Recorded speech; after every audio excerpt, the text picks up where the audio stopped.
PC में मौका मिला तो मैं इनको अपने साथ पकड़ के ले जाऊंगा और हम ये साथ पेश होंगे वहाँ पे। अमीन साहब बहुत शुक्रिया आपका। तो वन नेशन वन इलेक्शन के लिए चुनाव आयोग तैयार हैं, इतनी ईवीएम है आपके पास, इतने रिसोर्स हैं आपके पास, इतना पैसा आपको एलोकेट है। क्या इस देश में पार्लियामेंट असेंबली के एक साथ चुनाव कराना संभव है?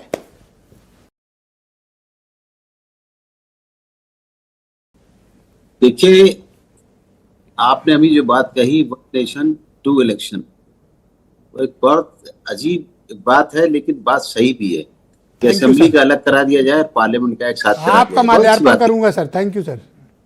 आदमी, आप बड़े विद्वान आदमी हैं। आपने जिस तरीके से कहा खूबसूरती से, उस पर शायद विचार करेगी जेपीसी भी करेगी और भी लोग करेंगे। लेकिन जहां तक सवाल है इलेक्शन कमीशन का, तो आप जानते हैं इस बात को कि 1957 से 52 से जब इलेक्शन शुरू हुए और 67 तक बराबर हम भी अपनी दादी के साथ जाया करते थे और जाके वोट डोल के आते, 2 बक्सों में, एक इधर एक उधर, एक असेंबली का एक पार्लियामेंट का। तो हमें तो उसका अनुभव है।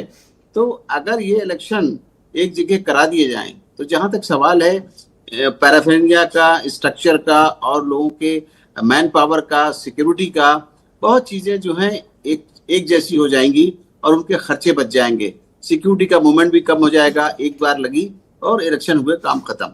तो अगर 2 असेंबली और पार्लियामेंट के इलेक्शन एक साथ किए जाते हैं, इसमें कोई परेशानी की बात नहीं है और इलेक्शन कमीशन हमेशा मैनेज करता आया है, उसके सामने कोई तकलीफ नहीं। पहले तो हम बैलेट बक्सों के साथ किया करते थे, अब भारी भारी बैलेट बक्स होते थे, अब तो ईवीएम मशीनें हैं, जितनी चाहें हम जाएं, जहां कोई दिक्कत नहीं है।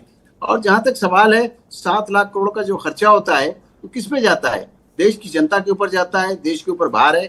जहां तक सवाल है हमारे जो डेवलपमेंट वर्क्स होते हैं, आपने सुना होगा हमारे यहाँ से लास्ट इलेक्शन से पहले, अनाउंस होने से पहले लगाया जाता है एमसीसी, जिसके लिए बड़े लोग, हर पार्टी चाहती कि बताओ भाई कब से शुरू हो रहा है, इलेक्शन कब कराएंगे, कब अनाउंस होगा। तो उनकी क्यूरियोसिटी भी खत्म हो जाएगी, क्योंकि एमसीसी जो है मॉडल कोड ऑफ कंडक्ट, उसमें इनके डेवलपमेंट रुक जाते हैं। मल्होत्रा साहब ने एक बात कही कि संवैधानिक बाध्यताएं हैं। जैसे मैं आपको एक प्रैक्टिकल उदाहरण के साथ अपनी बात आपके समक्ष प्रस्तुत करता हूं। उत्तर प्रदेश में 2027 में चुनाव है, पंजाब, मणिपुर, गोवा में है, उत्तराखंड है। हमारा कार्यकाल 2032 तक का है। क्या उत्तर प्रदेश के मतदाता सिर्फ 2 साल के लिए अपनी सरकार चुनेंगे? 2029 में हमें फिर वोट डालना पड़ेगा विधानसभा के लिए? नहीं, देखिए इसमें कोई दो राय नहीं है ब्रजेश जी कि हमेशा सिस्टम में लाने के लिए कुछ ना कुछ तो बलिदान करना पड़ेगा। और अगर इस बात के लिए तैयार है, तभी देश में वन नेशन वन इलेक्शन हो पाएगा। और जहां तक सवाल है इलेक्शन कमीशन का, इलेक्शन कमीशन की अपनी पूरी तैयारी है, चाहे जब करा लीजिए, जिस तरह करा लीजिए, कोई प्रॉब्लम नहीं है। एसआईआर हमारा पूरे होने जा रहा है। एसआईआर होने के बाद हमारी और अच्छी अपडेट हो गई है लिस्टें, और हमारे पोलिंग बूथ भी कम हो गए। एक मेरा कंसर्न और है अमीन साहब, वोटर लिस्ट थे और माइग्रेट किए हुए थे, और कुछ तो डेथ थी उनकी भी, जिससे हमारे जो पोलिंग स्टेशन थे उनकी संख्या ज्यादा थी। अब बिल्कुल सही तरीके से आ जाएगी, बिल्कुल फिट बैठे। अब मैं एक सवाल आपके सामने और प्रस्तुत करता हूं जी। पैसा, जिसके पास पैसा है, वन नेशन वन इलेक्शन उसके लिए बिल्कुल केक वॉक है, और जिसके पास नहीं है उसके लिए कांटों भरी रास्ता है। लेवल प्लेइंग फील्ड कैसे करेंगे आप? देखिए ब्रजेश जी, इस बात से तो आप इनकार नहीं कर सकते कि पहले बीजेपी के पास नहीं था तो कांग्रेस के पास था। आज कांग्रेस पास कम है, और ये बताते नहीं है, इलेक्शन कमीशन को नहीं बताते हैं। आप कह रहे हैं 7,000 करोड़ की बात, लेकिन कितने करोड़ खर्च होते हैं ब्लैक मनी के तौर पे, हम पकड़ नहीं पाते। आपको सिर्फ 25 लाख बताया जाता है। नहीं, वही बता रहा हूँ ना।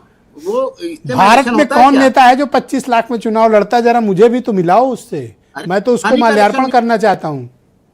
धानी का इलेक्शन नहीं लड़ सकता, करोड़ से नीचे हो नहीं हो रहा। सर साउथ में तो और महंगा चुनाव है अमीन साहब। साउथ में अगर एक पार्लियामेंट का चुनाव लड़ रहे हो, मतलब ये बातें नैतिक तौर पर ना कोई एंकर बोलता है, ना पॉलिटिकल पार्टी बोलती है, ना कोई कहता है। एक चुनाव 200-200, 300-300 करोड़ के हो गए एक पार्लियामेंट के।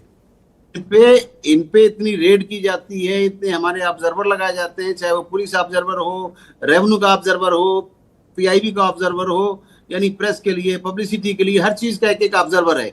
लेकिन फिर भी इतनी पुलिस लगाई जाती है, उसके बावजूद ये लोग। अरे आपके ऊपर इल्जाम है, आप चिन्हित करके केवल उपाध्याय जी के और रंजन जी के यहाँ कहीं छापा डालते हो।